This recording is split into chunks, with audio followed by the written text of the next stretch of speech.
Hello students, I am Praveen Jangid और आज के इस वीडियो में बेटा हम हेनरी फ्योल के जो 14 प्रिंसिपल्स की सीरीज चल रही थी ना मैनेजमेंट की, उसमें से बेटा प्रिंसिपल नंबर 13 के बारे में आज डिस्कस करेंगे और उसका नाम है बेटा प्रिंसिपल ऑफ इनिशिएटिव। तो बेटा हेनरी फ्योल ने इस प्रिंसिपल में कहा था that in an organization a manager should give the chance to every employee for taking participate in decision making regarding to the benefit of organization so that the employees can feel satisfaction। इससे पहले कि बेटा हम इस meaning को अच्छी तरह से समझें, मैं आपको एक सवाल पूछना चाहता हूँ। बेटा आपके घर में भी कई बार ऐसे होता होगा कि आपके घर के जो बड़े लोग हैं ना, आपस में बात कर रहे होते हैं या किसी चीज को लेकर वो किसी न किसी तरह का डिसीजन ले रहे होते हैं और अचानक फिर आप चले जाते हो वहां पे और आप कहते हो कि नहीं चलो मैं बताऊं इसका सॉल्यूशन क्या होगा, या फिर मेरे विचार इस तरह से हैं। यदि बड़े लोग आपके विचारों को मानकर और उस तरह से कार्य करते हैं घर में रह के, तो बेटा आपको बड़ा अच्छा फील होता है ना कि भाई हाँ देखो मम्मी या पापा ने या चाचा ताऊ ने मेरी बात मानी। तो बेटा ठीक ऐसे ही ऑर्गेनाइजेशन में भी होता है। यदि एक एम्प्लॉय एक मैनेजर को किसी भी तरह का ओपिनियन देना चाहता है या अपनी राय देना चाहता है और मैनेजर उस चीज को मान ले और उसके अकॉर्डिंग कुछ काम करना शुरू भी कर दे अपने ऑर्गेनाइजेशन में, तो बेटा एक एम्प्लॉय को एक बड़ा अपनापन सा फील होता है और वो काफी मोटिवेट होकर उस ऑर्गेनाइजेशन में अपना 100% आउटपुट देने की कोशिश करता है। और जब बेटा एम्प्लॉय अपनी ओपिनियन दे चुका है तो जिस भी काम पर उसने ओपिनियन दी थी ना बेटा, वो काम वो बड़ी सतर्कता से करेगा और उसमें 1% की भी कमी नहीं आने देगा। वो ये सोचेगा कि नहीं भाई मैंने ही तो ये सुझाव दिया था, ये काम तो मुझे बढ़िया तरीके से करना ही होगा। तो बेटा कुछ इस तरह से ही ये जो इनिशिएटिव वाला प्रिंसिपल है ये कहता है कि एक ऑर्गेनाइजेशन में एक मैनेजर को हमेशा ये कोशिश करनी चाहिए कि वो अपने जो एम्प्लॉइज हैं या सबऑर्डिनेट्स हैं उनको डिसीजन मेकिंग प्रोसेस में इंक्लूड करे। उनके जो आइडियाज है, उनके ओपिनियंस हैं, उनके जो सजेशंस है ना बेटा, वो उनको वेलकम करे। तो इससे क्या होगा कि जो एम्प्लॉय है वो एक ऑर्गेनाइजेशन में सेटिस्फाइड फील करेगा और एक अच्छा बॉन्डेशन वहां पर देखने को आपको मिल सकता है बेटा। अब सवाल ये आता है बेटा, कोई भी एम्प्लॉय अपने विचार पेश करना चाहता है तो वो किस तरीके से कर सकता है। तो इसी के लिए बेटा मैंने यहाँ पे एक हेडिंग दी है, हाउ टू पार्टिसिपेट। मतलब कोई भी एम्प्लॉय डिसीजन मेकिंग प्रोसेस में अपना पार्टिसिपेशन कैसे दे सकता है। तो बेटा उसके पास 3 तरीके होते हैं, by giving ideas, by giving opinions and by giving suggestions। तो बेटा ये 3 तरीके हैं, इनको अपनाकर कोई भी एम्प्लॉय जो डिसीजन मेकिंग प्रोसेस होती है उसमें अपना योगदान दे सकता है। तो चलिए बेटा अब हम बात करते हैं कि जो इनिशिएटिव वाला प्रिंसिपल कोई भी मैनेजर अपने ऑर्गेनाइजेशन में अप्लाई करता है तो उससे उस ऑर्गेनाइजेशन को क्या बेनिफिट होने वाले हैं।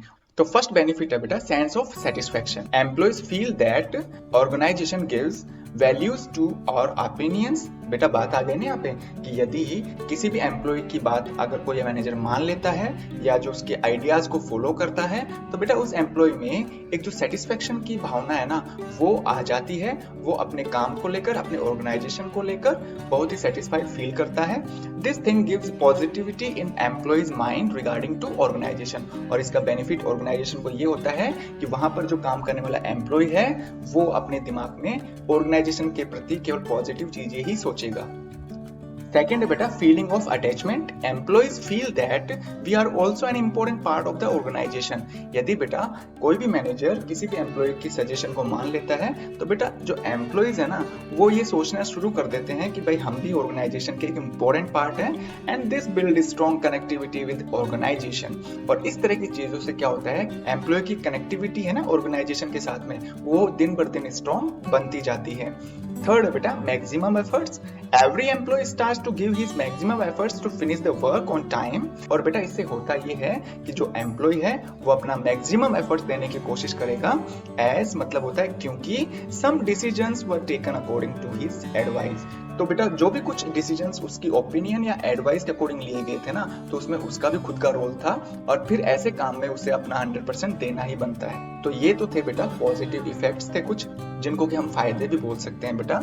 अगर मान लो बेटा कि एक मैनेजर अपने ऑर्गेनाइजेशन में इस प्रिंसिपल को फॉलो नहीं करता है, मतलब जो इनिशिएटिव वाला प्रिंसिपल है इसको फॉलो नहीं कर रहा है, तो बेटा इससे क्या होगा, ऑर्गेनाइजेशन को नुकसान भी उठाना पड़ सकता है। तो चलिए बेटा अब हम ऐसे ही नुकसानों की बात कर लेते हैं जिनको कि हम डिसएडवांटेजेस बोलते हैं। तो बेटा पहला जो नुकसान होगा ना वो ये होगा कि don't give 100% efforts. If manager don't invite the suggestions from employees then employee will not do the work with bottom of the heart. तो बेटा सीधी सी बात है, यदि कोई भी मैनेजर एम्प्लॉय से उनके सजेशंस नहीं लेता है तो बेटा फिर उसका काम करने का मन भी नहीं करता और वो अपने तहे दिल से काम नहीं करता है। बस केवल वो यही सोचेगा कि भाई ये मैनेजर जो है ऑर्डर पे ऑर्डर देता जा रहा है और हमारी बात तो मानता ही नहीं है, जबकि वो जो सजेशंस थे हो सकता है उन सजेशन से ऑर्गेनाइजेशन को ज्यादा अच्छे फायदे मिलते हैं। सेकेंड है बेटा dissatisfaction. If any opinion of an employee is rejected by the manager then he will feel dissatisfaction. बेटा इसमें कहने का मतलब है कभी कभार क्या होता है कि जो एम्प्लॉय है वो अपनी ओपिनियन दे रहा होता है और वो ओपिनियन या सजेशन या जो आइडिया है वो कंपनी को आगे ले जा सकता है, कितना ही अच्छा आइडिया क्यों ना हो, लेकिन फिर भी बेटा कभी कभार क्या होता है मैनेजर उस आइडिया को उस ओपिनियन को रिजेक्ट कर देता है और तब बेटा जो एम्प्लॉयज होते हैं वो डिससेटिस्फाइड हो जाते हैं। और थर्ड है बेटा can not achieve organizational goals. और सीधी सी बात है यदि एक मैनेजर ऑर्डर पे ऑर्डर देता रहेगा, एम्प्लॉयज या सबऑर्डिनेट की बात नहीं मानेगा, उनकी ओपिनियंस का अच्छी तरह वेलकम नहीं करेगा तो बेटा फिर वहां पर जो काम करने वाले जो एम्प्लॉयज हैं वो अपना 100% आउटपुट नहीं देंगे, हमेशा डिससेटिस्फाइड रहेंगे और इस तरह से बेटा फिर वो जो ऑर्गेनाइजेशन है अपने जो ऑर्गेनाइजेशनल गोल्स हैं वो टाइम पर अचीव नहीं कर पाएगा। तो उम्मीद है बेटा आपको इस वीडियो में समझाया गया जो प्रिंसिपल ऑफ इनिशिएटिव है वो अच्छी तरह से समझ में आया होगा। यदि बेटा वीडियो पसंद आया तो लाइक करिए, अपने फ्रेंड्स में शेयर करना न भूलिए। अगर आप चाहते हैं कि मेरे वीडियोस की नोटिफिकेशंस आपकी स्क्रीन पर सबसे पहले आए तो बेटा इसके लिए आप मेरा चैनल सब्सक्राइब कर सकते हैं। Thank you.